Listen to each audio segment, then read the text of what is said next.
Selamat datang di Kisah di Ujung Malam.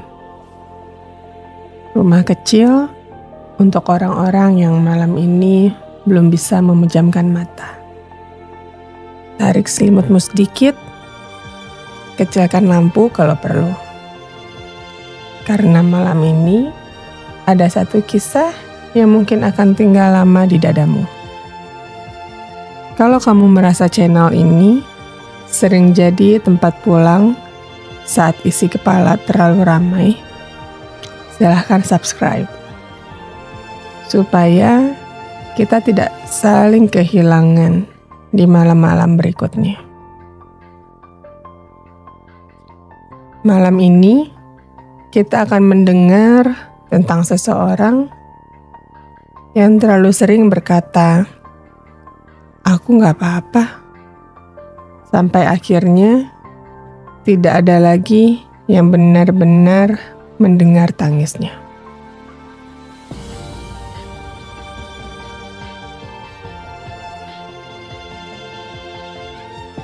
Mari kita mulai ceritanya. Jam dinding kamar itu menunjukkan pukul 1:12 menit.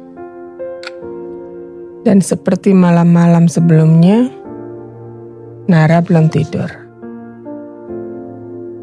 Hujan turun kecil di luar jendela. Tidak deras. Hanya cukup untuk membuat suara kota terdengar lebih jauh. Lampu tidur kecil di samping kasurnya menyala redup. Warnanya kuning hangat. Tapi anehnya, kamar itu tetap terasa dingin. Ada beberapa kesepian yang bahkan lampu pun tidak bisa mengusirnya. Nara duduk di lantai, punggungnya bersandar di sisi ranjang. Di tangannya ada muk putih kecil, retak di bagian pegangan. Muk itu sebenarnya sudah tidak layak dipakai. Tapi entah kenapa, ia tidak pernah membuangnya. Karena kadang, yang retak justru terasa paling mirip dengan diri sendiri. Ponselnya menyala sebentar. Notifikasi masuk. Nara buru-buru mengambilnya. Lalu, wajahnya kembali biasa saja. Bukan dari orang yang ia tunggu. Lucu ya? Kadang kita bisa menunggu satu orang, seolah seluruh malam bergantung pada namanya muncul di layar. Ia membuka chat lama. Pesan terakhir masih dari 3 minggu lalu. "Aku lagi sibuk, nanti ya." Dan setelah itu, tidak ada apa-apa lagi. Nara mengetik sesuatu. "Aku cuma kangen." Lalu dia diam sebentar. Kemudian dihapus lagi. Ada orang-orang yang akhirnya lebih memilih memendam rindu karena terlalu lelah merasa mengganggu. Nara merebahkan kepalanya ke kasur. Matanya menatap langit-langit kamar yang catnya mulai mengelupas. Kipas angin tua berputar pelan. Suara tek, tek, tek kecilnya memenuhi malam. Dan di kamar sekecil itu, akhirnya terdengar suara yang paling sering ia sembunyikan.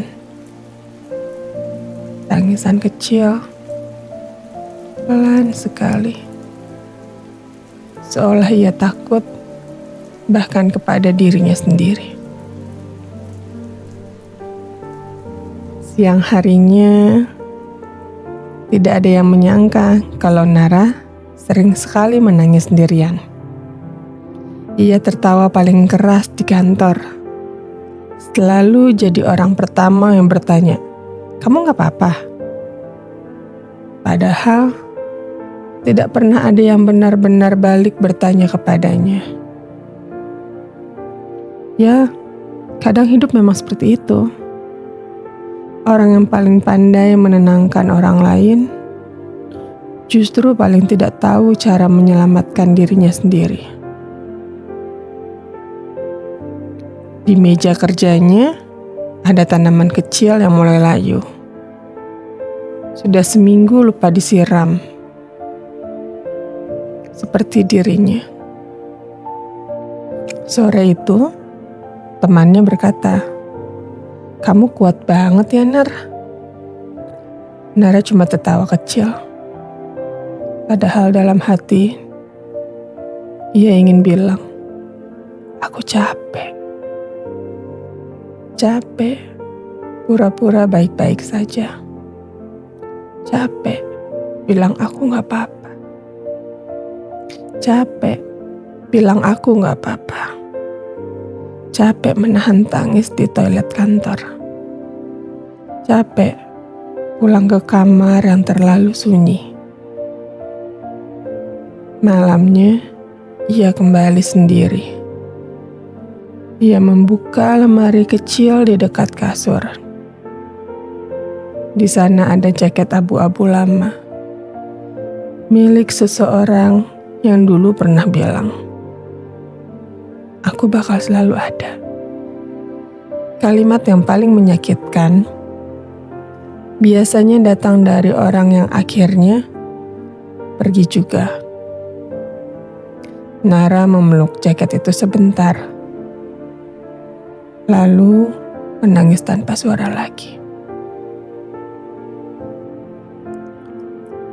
Ada alasan kenapa beberapa orang sulit membuang barang lama. Karena benda kadang jadi satu-satunya tempat kenangan masih bisa disentuh. Nara menyimpan banyak hal kecil. Tiket bioskop, stroke minimarket, voice note yang tidak pernah ia kirim, dan playlist lagu malam yang selalu ia putar saat dunia terasa terlalu berat. Di luar, hujan turun lagi. Ia duduk dekat jendela. Kota terlihat samar karena embun. Ponselnya bergetar. Ibu menelpon. Nara diam lama, lalu menolak panggilan itu perlahan. Bukan karena tidak sayang, tapi karena ia tahu kalau ia mengangkat telepon sekarang, ibunya akan langsung tahu kalau ia habis menangis. Dan Nara tidak mau membuat siapapun khawatir.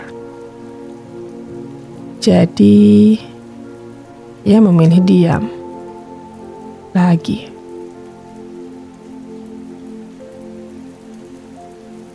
Kadang, orang paling hancur justru yang paling sibuk memastikan orang lain tidak ikut sedih.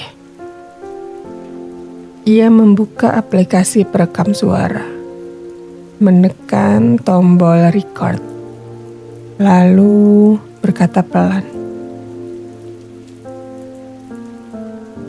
"Aku capek." Dan baru 2 detik, suaranya langsung pecah oleh tangis. Rekaman itu akhirnya dihapus lagi. Seperti semua perasaannya selama ini.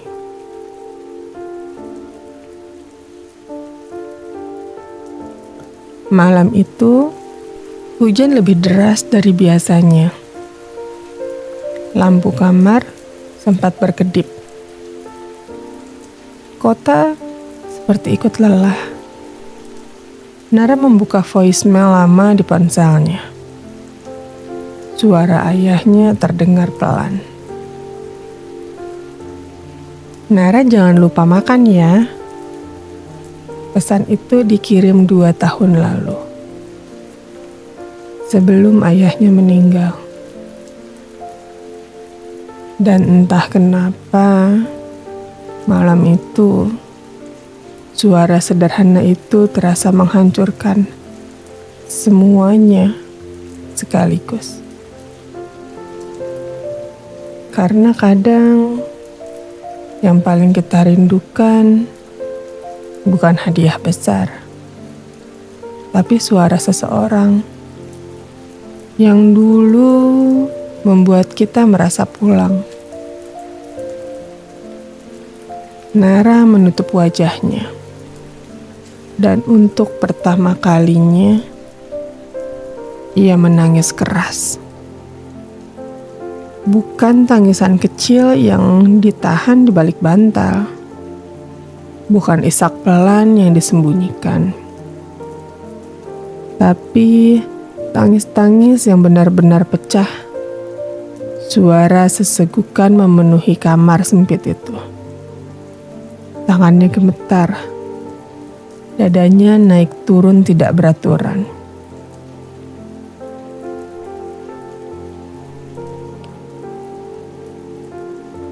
Aku capek sendirian. Aku capek pura-pura kuat. Dan di balik dinding tipis kamar kontrakan itu, untuk pertama kalinya, ada seseorang yang mendengarnya.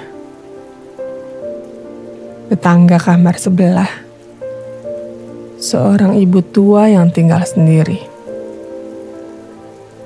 Ia mengetuk pintu perlahan. "Nak, kamu gak apa-apa?" Nara buru-buru menghapus air matanya. Seperti biasa, seperti refleks. Tapi suara ibu itu kembali terdengar. "Kalau mau nangis, nangis aja. Ibu denger kok." Dan kalimat sesederhana itu justru jadi hal pertama yang benar-benar membuat Nara merasa tidak sendirian. Malam tidak langsung membaik setelah itu. Luka juga tidak tiba-tiba sembuh. Besoknya, dunia tetap berjalan seperti biasa. Orang-orang tetap sibuk. Kota tetap ramai. Tapi setidaknya, malam itu ada satu hal yang berubah. Nara akhirnya tahu bahwa selama ini ia terlalu terbiasa menangis diam-diam. Sampai lupa kalau manusia juga perlu didengar. Kadang yang kita butuhkan bukan solusi besar, bukan nasihat panjang, bukan seseorang yang langsung memperbaiki semuanya. Kadang kita cuma butuh satu suara kecil yang berkata, "Aku dengar." Dan mungkin di luar sana ada banyak orang yang malam ini sedang seperti Nara.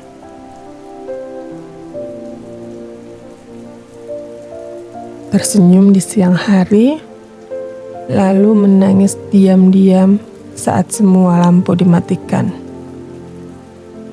Kalau iya, tolong ingat satu hal kecil ini.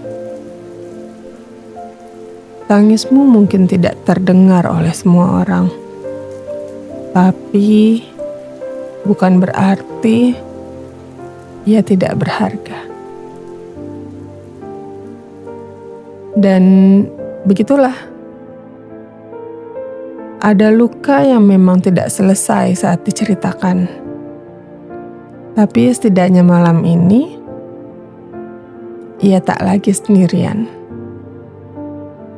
Kalau kamu juga punya kisah yang terlalu sesak untuk disimpan sendiri, titipkan ke Surat Tengah Malam. Siapa tahu ada hati lain yang merasa ditemani oleh ceritamu. Terima kasih sudah bertahan sampai sejauh ini. Semoga setelah video ini selesai, dadamu sedikit lebih ringan. Selamat malam. Kita bertemu lagi di ujung sunyi yang berikutnya.